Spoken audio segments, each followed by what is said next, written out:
Kinshasa mbote monde entier mbote bandeli ya semaine et là mon mabota na bino mutu pona quel boule magazine et si ka bozora actualité news le kanara bongo awa na République démocratique du Congo JJ Mbuyamba na présentation kimia na mabota na bino.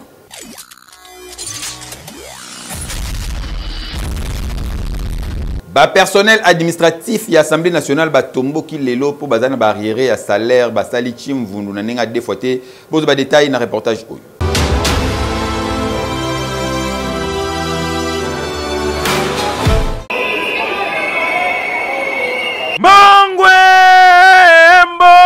Mbongwe bima ba administratif Assemblée nationale bazana rage kanda ya kosakana te banda babana ko sala musala demo ya ngoyo tisikoyo baleli bana bango classe malonga bazongi te kolia na ndaku pasi bakisa susu na transport mikolo na Kinshasa doko bimati ba ya wa bazomone bango boile na to le mati mikolo ata bazana $10 bazo batende ni ba se partager yango babengi caméra ya quel boule mag awa nengo bomoni bango pona ko lakisa ke bazana nganja ko sakana te na kata déclaration bango batalisi ke président intérimaire oye akuti kesi Assemblée nationale vide. Frais de fonctionnement exacté. 2 mois yangoyo bazo purger peine na bango kolela na kolela joke lokoyo. Revendications urgentes des cadres des agents de l'Assemblée nationale. Honorable Président, 1. Contexte. Nous, cadres des agents de l'Assemblée nationale, portons à la connaissance de votre très haute autorité de la situation du malaise profond et de colère croissante qui règne au sein de l'administration de notre institution. Depuis plusieurs années, nos droits garantis par le règlement intérieur, spécialement dans sa section 6, aux articles 280 et 281, sont bafoués. Malgré les multiples promesses réitérées par les différents présidents de l'Assemblée nationale qui se sont succédés, aucun changement tangible n'a été apporté. Aujourd'hui, l'exaspération est à son comble et nous pousse à réclamer avec dignité, mais fermeté, la satisfaction immédiate de nos droits légitimes. 2. Revendications prioritaires. Nos revendications portent notamment sur les points suivants. 1. Augmentation de la prime institutionnelle au minimum le quadruple.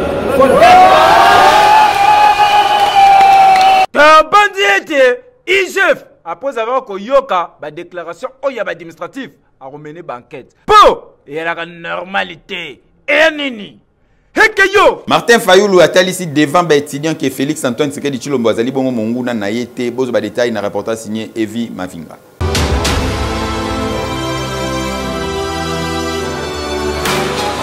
L'opposant congolais Martin Fayoulou m'a dit face à étudiants awa bonne melaka ke ezalaki question ya kosolola pona makambo etali République démocratique du Congo. Échange ya Martin Fayoulou na ba étudier zalaki mingi échange moko scientifique oyo lobela ki pe makambo etali patriotisme.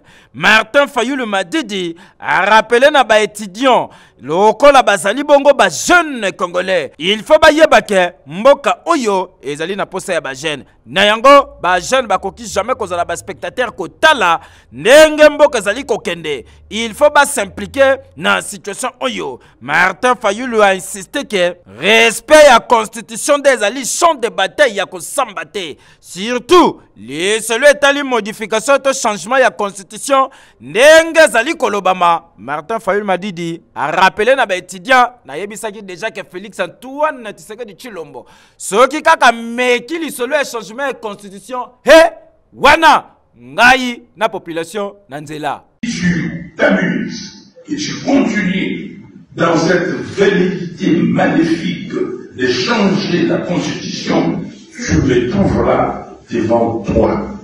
Il n'y aura pas de changement de constitution dans ces pays-là maintenant. Plus tard, oui, parce que les mécanismes est prévu par la constitution, mais pas changer d'une façon intempestive.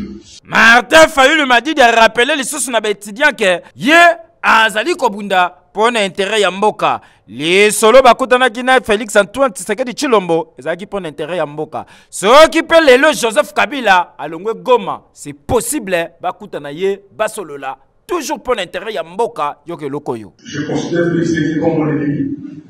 Je vous ai déjà dit, j'étais en 2020, j'étais à Washington. Je dis que je vais pardonner. Je leur ai dit que si un chrétien a deux valeurs, la première c'est l'amour et la deuxième c'est le pardon. Que je vais pardonner à tout le monde, y compris là, y compris Kabila. Je pardonne. Quand je dis que si Kabila quitte Goma, je vais le rencontrer. Comment vous trouvez ça?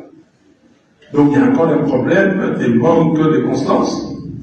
Il y a simplement volonté de chercher la solution pour le pays. DG Asnel, les docteurs, professeurs, ingénieurs Teddy Luamba Kitaki Bongo Kuna na aéroport international Yanjili ko s'imprégner na situation ya courant électrique kuna boss ba détail na reportage.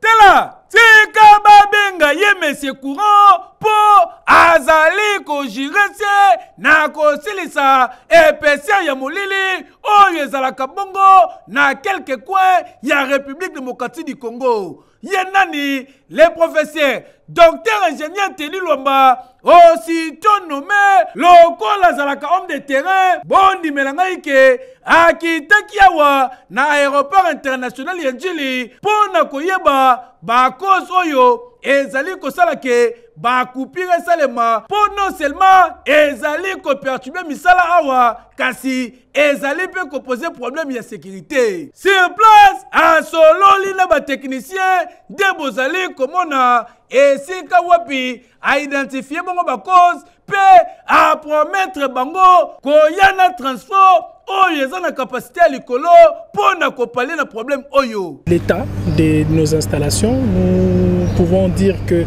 ce sont des installations vieilles depuis les années 70 et nous avons résolu de mener une grande action de ce côté. Je pense qu'il y aura un nouveau transformateur qui sera placé ici, mais également pour permettre à soulager la population, nous allons aussi replacer le même transformateur qui était avant pour qu'il ne puisse que être concentré sur la desserte de la population, ainsi séparer la charge qui est due à l'aéroport à celle de la population environnante. Point de chute ezalaki bongowa na site ya Kimpoko na commune Maluku esika wapi 5 pilotes mokoka ya 220 kV ekoyaki oyo ezalaki bongo ko relier Maluku na Bandundu mikole wuti koleka bayaki ko saccager ko détruire pe ko saboter yango nde komaki ko sala ke ba quartier périphérique mususu bazala na courant malonga te kasi lokola zalaka na maîtrise ya secteur na ye bondi melangai ke les professeurs docteur ingénieur Teddy Luamba azalaki accompagné na ba technicien esika ba constater en plan ya ba dégâts pe ba promettre ko sala réhabilitation nango na lombango nyoso et surtout ko renforcer ba mesures de protection. La nuit du jeudi, nous avons malheureusement connu cet incident, pratiquement un acte de sabotage sur la ligne dont nous n'avons pas encore identifié les inciviques. Et je pense que nous nous attelons pour le faire. Alors il fallait passer ici sur place d'abord pour motiver nos équipes et surtout faire en sorte que nous puissions reprendre la ligne et satisfaire notre clientèle. Nous sommes en train de prendre de manière très responsable la sécurisation et très rapidement vous allez constater que nous allons limiter de moins en moins ces actes avec la nouvelle méthodologie qu'on va employer.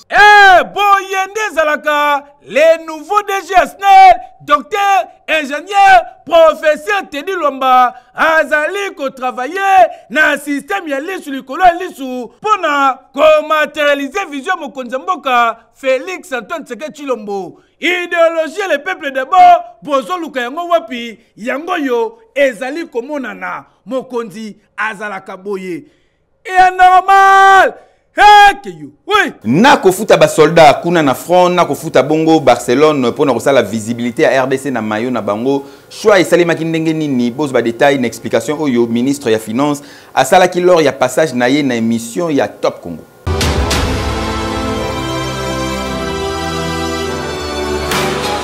C'est le ministre ya finance Doudou Fwamba Likunde atalisi ke gouvernement eponaki bongo koteka image ya mboka kitoko libanda na kocha bongo kombo ya RDC na Varese ya AC Milan pe ya Barcelone atako urgence ya makambo etali este ezalaki na nuwana boyoka extrait ya émission lors ya passage na ye na ba onde ya Top Congo. Relation ya trésorier de l'État Isa Moussala ministre des Finances conformément à la loi 11/011 du 13 juillet 2011 relative aux finances publiques. Moussala nangai eza régulation à trésorerie.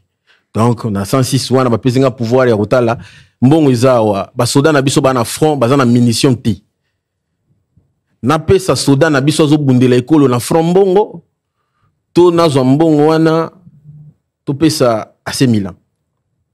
Moussala nangai ngwana. Malheureusement, c'est mon travail. Donc, on a qui à AC Milan? Non, là, on avait payé AC Milan. Ça veut dire que ceux qui n'ont pas le même cas, j'ai une urgence au front, je vais sauver la vie de nos militaires. Mais le gouvernement, nous sommes un ensemble. Tout un principe de solidarité. Tout ça, là, il y a débat. Ou un peu d'opinion, bon, on vote. On vote. Et quand on vote, on défend les points de vue du gouvernement. On a décidé de voter et de payer Club Wana pour notre côté image Yamboka. 9e édition, il y a justice transitionnelle et que soit la République démocratique du Congo pendant les 30 et le 2 octobre 2025. Oyo, bos ba détail na élément oyo.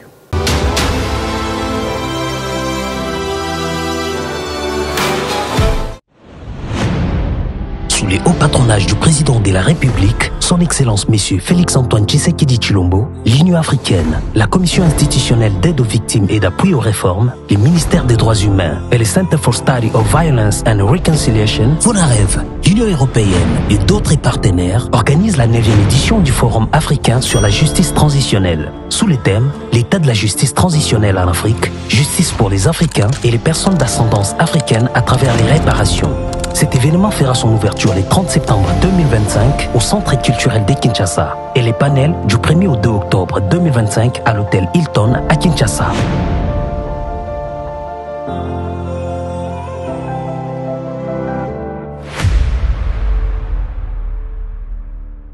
Docteur Fouti Ouazali Bongo 809e médecin à la République démocratique du Congo a fait un témoignage sur qualité ya Moussala au TVC médical bazali ko offrir bongo na population congolaise Bolanda.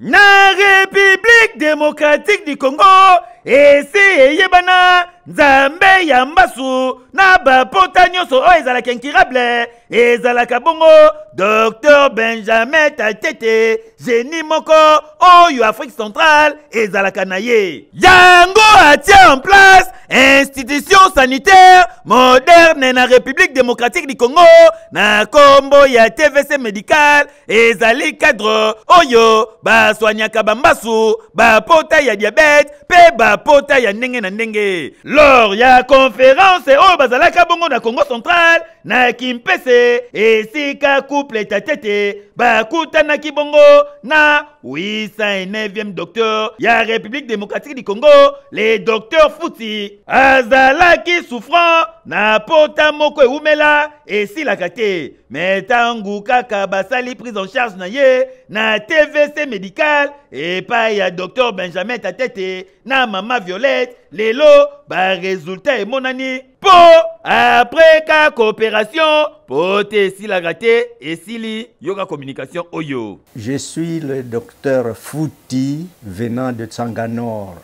Étant médecin, je suis ce nom 809, c'est-à-dire je suis le 809e médecin dans notre pays. Je suis très content maintenant du fait que j'ai eu un ulcère de brûlis diagnostiqué à Kimpese avec le résultat que pendant 8 semaines, j'ai pris le traitement médical. Mais la plaie ne guérissait pas. TVC Kinshasa était heureusement arrivé à Kimpese et mon frère cadet, Dr Dunda, m'a présenté auprès du professeur médecin à Kimpese pour qu'on fasse l'examen de ma plaie par le spécialiste.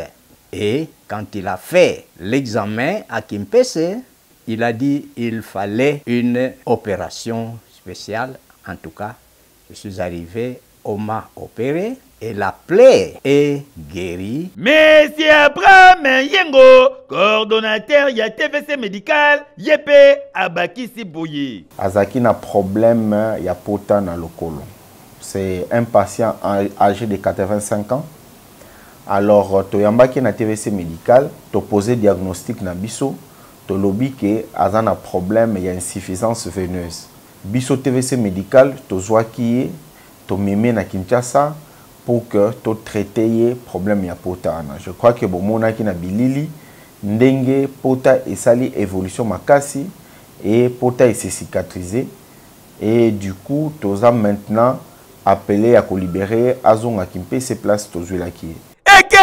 Élite musulman RDC, basé ko senga ba reconnaître valeur ya ba musulman awa na République démocratique du Congo, bozo ba détail na elema oyo.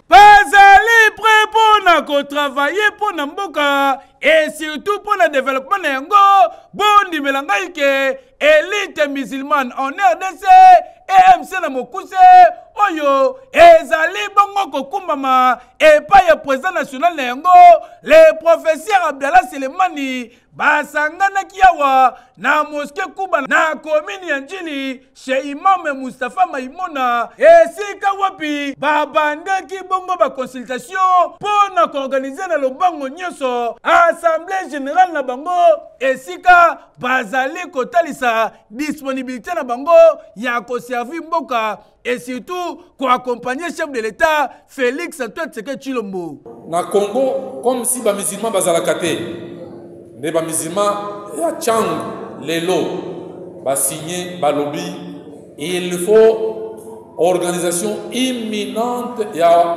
assemblée générale, il y a communauté, wana ezala organisé na ba musulmans bango moko. Donc des conséquences, il y a action, il y a descente na biso a na Changu. On a informé les musulmans que Toyaki en consultation, les musulmans à Tchangou, on va passer sa position à Bango, que Balingui, chef de l'État, en tant que garant de la nation, en tant que responsable de la paix et de la sécurité sociale, a s'investir pour convoquer urgemment l'organisation et l'Assemblée générale à l'issue des travaux Oyo et Salemaki dans le ministère de la Justice, Bissopé élite musulmane, d'accord. Et que nous sommes prêts à offrir des services à Bisso pour nous faire sa communauté à Bisso et l'on voit n'a pas si na boumbu oyo n'est que pas imam bodo salo ya bango pour nous senga mon boulot oyo et si là islam pe et benda comme même moi contribution à yango na kati ya mboka na Bisso. Assalamu alaikum wa rahmatullahi wa barakatuh. Wa alaikum assalam wa rahmatullahi wa barakatuh. Takbir Allahu akbar. Takbir Allahu akbar. Takbir Allahu akbar. Tala, en vérité, je vous l'ai dit, bah musulmans, bah zali très déterminé, très engagé, ya kozala bomoko, pona koluka développement, ya RDC et surtout qu'on matérialiser vision mokonza mboka, oyo zalaka bongo, les peuples d'abord. Et est normal. Oui. Bazali Nakanda contre arrêté ancien ministre Nabango Alexis Guissaro. Ezali bongo ba agent ya BTC bozo ba détail na reportage oyo.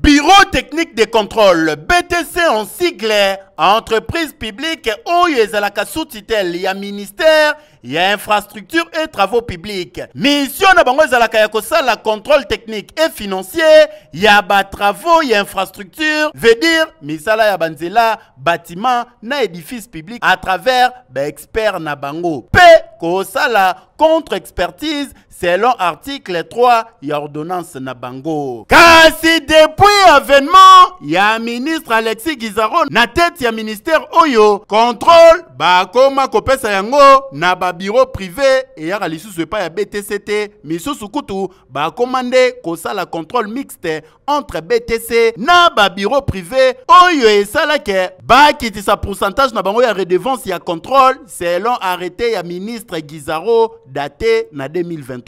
Nyonso oyo esalake situation sociale ya bajan ekoma na pasi na ndenge ya kosakana te emema bango na paiement oyo esalike lelo bakoma na 30 mois ya arriéré ya prime mensuelle. Nzambala la kate remaniement ye kosalema gouvernement soumino ade ebimi ministre John Banza akomi kokumbela ministère ya ITP. Occasion pona ba papa pe ba mama oyo ya BTC ba koma memo na bango ba adresse yango epa ya ministre direcab ya ministre aye koyamba bango na cabinet awa esika bayaki kotalisa ba desiderata na bango nyonso basengaki na ministre a revoir ordonnance na bango bazala reconnu comme ba régulateur na oyetali marché ya contrôle ndenge zalaka na ba domaine mususu po jamais ministre yemoko akoki ko lancer ba travaux yemoko recruter ba contrôleur et salema jamais eza makambo oyo ememaka na détournement ya mbongo ya l'état ya kokamwe ezali ketangu ba Jean bazongi musala DG a licencié 7 parmi bango pe les 120 oyo batikali asengi bango demande d'explication ba oyo bazalaki licencié bakotisi recours boye mais réponse ezalaki négative ba boyi kozongisa bango pe plus de 120 oyo basengi bango demande d'explication bakei plus loin ba ebisi bango ba retirer ba signature na bango pe mais mo oyo ebima manipulation s'il vous plaît tandis que ba papa na ba maman oyo ya BTC balandelaki procédure normale mais awa babeti bango out babengani bango na musala directeur général à lobby BTC ndeye bango soki yazaka ka DG ba otika la suko sala musala wana te ya normal ten keyo oui. Faut d'abord se basala ki bongo dans ya ba fourniture scolaire na ba élève ya institut Ndombe kuna na Mombele pe ba pesa ki bongo ba manuel scolaire na école boss ba détail na reportage signé Junior Ndala.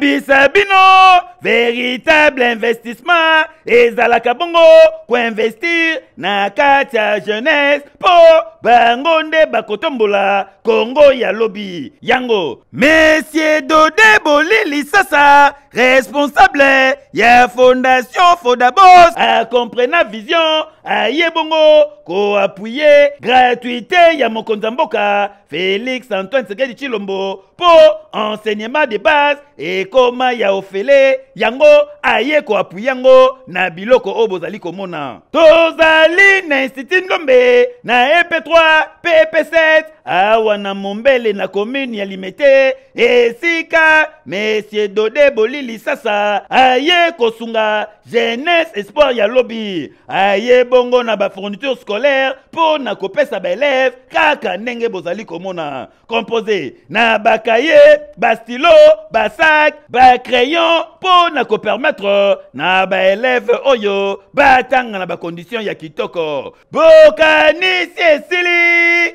ten tikana yebisa bino Monsieur Dodé Bolili Sasa na fondation na ye Fondabos kosunga kosalisa kopesa nde terrain na ye aye pe na maputa po na kokabolela bongo ba enseignant oyo bazalaka awa ba matériel didactique ba créer pe biloko ya ndenge na ndenge à remettre en école po éducation eza la priorité bana batanga kitoko yoka communication oyo. Vraiment on appelle merci na Monsieur Dodé na fondation na ye ndenge baye ko kabela bana na biso basaki na bakaye bana mususu bazangaki yango me aye kopesa bango merci na geste oyo ye aye kosala na kati ya complexe na biso ya EP7 pe EP3 toyaki na école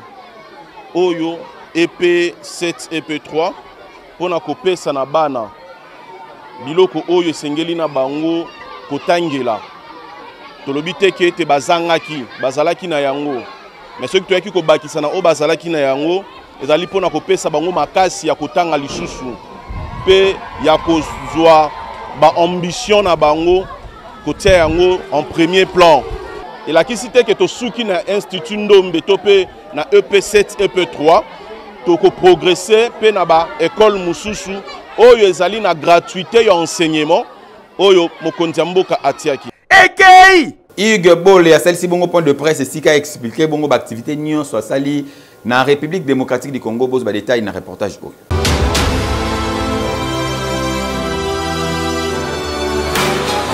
Est-ce que le lobo yebike jeunesse congolaise azalaki bongo na référence c'était le col leader monto ko kolobela pe monto ko défendre l'intérêt na bango yeyo mais c'est Hugues Bole Ndombo azali bongo espoir pe leader ya jeunesse congolaise azalaki na conférence de presse devant ba professionnels de médias pour na ko la restitution ya ba événement nyonso pe ya kafumba kata ba trophée de mérite oyo leader ya jeunesse pe espoir ya ba congolais nyonso mais c'est Hugues Bole Ndombo dimelanga ke a rappelé bongo na bapanzi sango nyonso ke mouvement citoyen éclairé ezalaki na ba événement ya kafu kafu lokola na début ya année oyo 2025 awa na boboto ba invité bazalaki ebele ba étudiant pe bato ndenge na ndenge pona kosolola situation sécuritaire ya République démocratique du Congo azalaki lisusu na ifasik wapi conférence salamaki na ba étudiant pour na réfléchir ensemble sur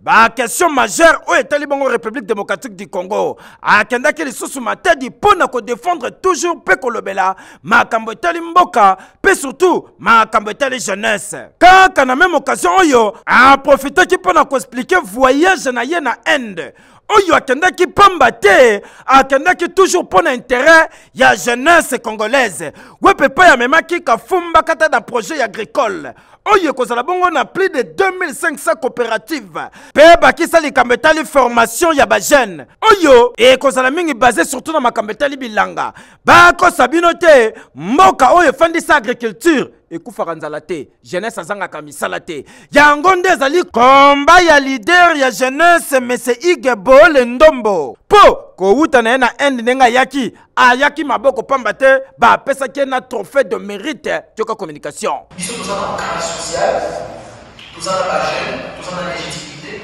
bino bozali na makoki boya kotia makoki na bino po ete topermettre ke bajeune wana mpe bakozala forme bazwa justement formation na éducation wana ya bilanga éducation ya kozala en petite entreprise pour travailler pour que dans un horizon sur le court terme 5 ans pour créer 2500 coopératives et vous avez un impact dans beaucoup d'ambition. Tena bane Lubumbashi bino pe babonga makae po le 6 novembre oyo na Lubumbashi mais c'est Hugues Bole akozala wana pona kosolola na bino ba question etali jeunesse ba question etali République démocratique du Congo boyende zalaka fierté ya ba jeune espoir ya jeunesse congolaise hekeyo tikana ebisa bino kokoma mvuando ezali possible na 500 francs congolais zali na yango ko négliger te beta winner bozo combinaison ya lelo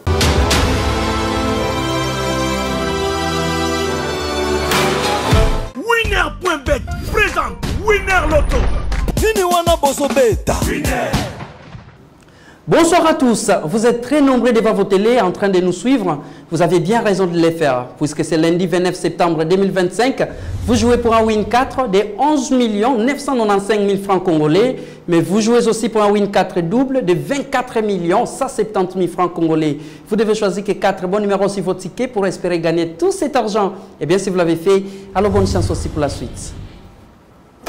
Ce tirage se déroule sous les vigilants d'un huissier de justice, des officiels Winner Loto, mais aussi d'un public témoin. Mesdames et messieurs, nous allons accueillir les tout premiers numéros de la soirée et ça sera le 25. Quel sera notre deuxième numéro? La question mérite sa réponse. Accueillons les 32. On avance pour le troisième numéro de la soirée, mesdames et messieurs. Regardez. Et c'est le 21 qui complète la liste. Il ne reste plus qu'un seul numéro, les 4e de la soirée, mesdames et messieurs, c'est les 17. Eh bien, je récapitule, si votre qu'il fallait nécessairement trouver les 25, les 32, les 21, mais aussi les 17. Avez-vous trouvé cela depuis la maison? Si oui, moi je vous dis félicitations. Sinon, je vous retrouve très prochainement avec le même plaisir. Excellente soirée chez vous. Au revoir. Prière ya nyota ezali bongo message ya Fonarève Bolanda.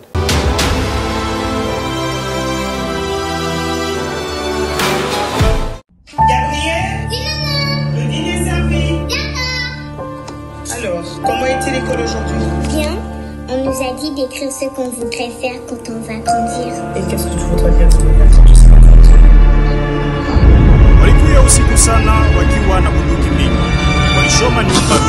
Les images qu'on ne pourra pas vous diffuser, vues de Goma après les combats où les FARDC se sont héroïquement battus, sont d'une horreur indescriptible.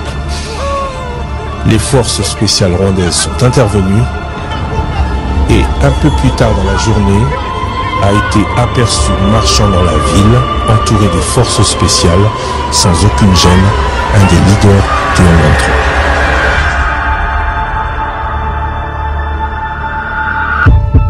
Piu, est-ce que quelqu'un m'entend? Maman dit que peut-être si nous crions fort, on nous entendra. Ils sont venus dans notre maison. Ils ont tout pris. Nos vies, nos richesses. Ils ont détruit tant de choses. Mais combien faut-il encore pour que ça cesse? J'ai très mal. Mal partout. Papa est tombé. Qui prendra soin de nous? Pourquoi on nous regarde comme si on n'existait pas? Maman crie. Pourquoi personne ne vient nous aider?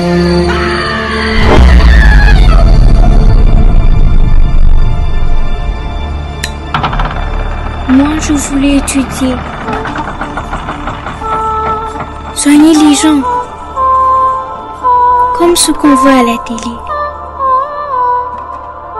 Docteur Nyota. Ça sent bien, non? C'est trop tard, je le sais. Tu peux arrêter la douleur? Rien ne semble l'arrêter. Il nie. Il continue. Ma vie. À quel prix?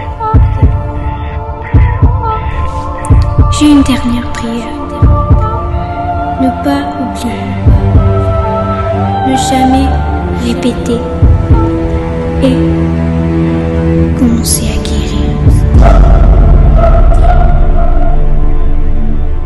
Incendie salim bongo na CRGM cause na yango zalaki bongo réchaud ya gaz heureusement ba kufite bozo ba détail na reportage oyo.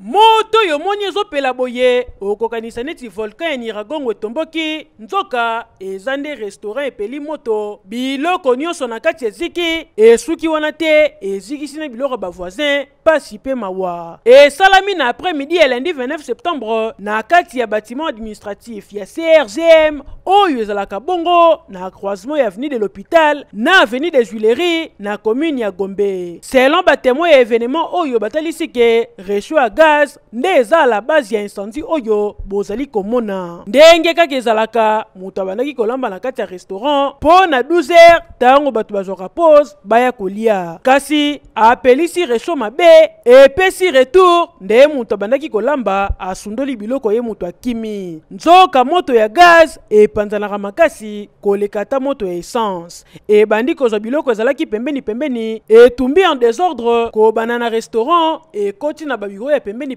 moneni etumbi nyonso neti awa bozali komona imprimante yangani eziki mukolo nango yeyo na bafongolo na maboko aye po afongola biro na ye kasi biro eziki nde ya kozika moto esuki wana te ezwi na garage ya mopanzi awa plus de 25 véhicules s'il vous plaît eziki moto mituka yangani ekoti kaka na tongo ya lelo po basala yango entretien totala kaka boye mituka ya anti-incendie 4 mokoka ekoti neti kutu baye kosala makambo malonga ya liboso ekoti tala yango wana babendi tio babandi koboma moto mai ezalaki mingi te esili moto ezokontinue kopela ya mibale yango yo chauffeur po pesa arrière azokoka te po volant ekomi kilo letan babongisa babimisi batio bazobongisa kuna mpona koboma moto kasi tala batio yango nyonso eza ya kotoboka mai ezosopana neti likambo mosusu letan chauffeur aluka solution soki bakosala nini mpona koboma moto basutuka boye mai nyonso ezalaki na motuka yango esopani bandeko bazalaki mwa souple bakomi kozwa yango na kantine bazovweta mpona kokende koboma moto kasi moto ezoya kaka makasi biso garage na biso o bozomona na nsima na ngai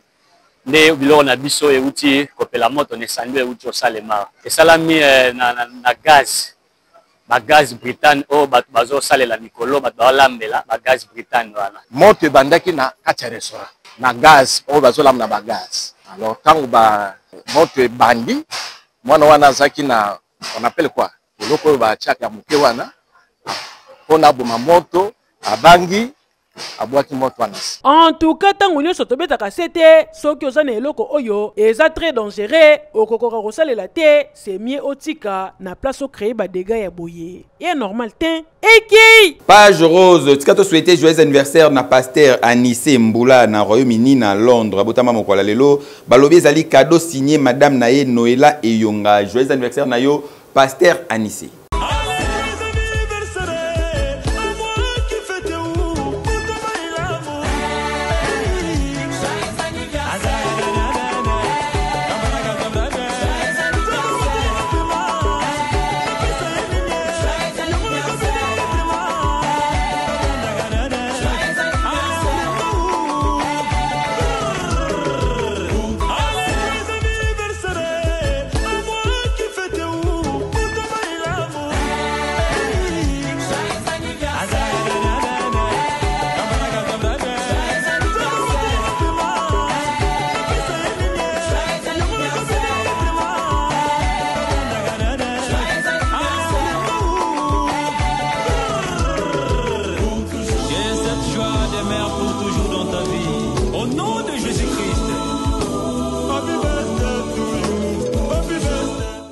Voilà, to komi na suka ya présentation à quel boule mag ya lelo na zagina sengo makasi ya ko présenter mon bino merci na Patrick les procureurs na Gustave Ngoyi Obasira qui vraiment séjour na biso kuna na Cape Town merci na vie caché Fumungambi na Paris na France allez là quel boule o wapi pourquoi pas souhaiter joyeux anniversaire na Glossiez Amba abotama mokola lelo de la part ya Evi Mavinga ngana bino tokutani mokola lobi na même plaisir ya ko servir bino quel boule kitoko yo wapi mafuto yo wapi ekeyo.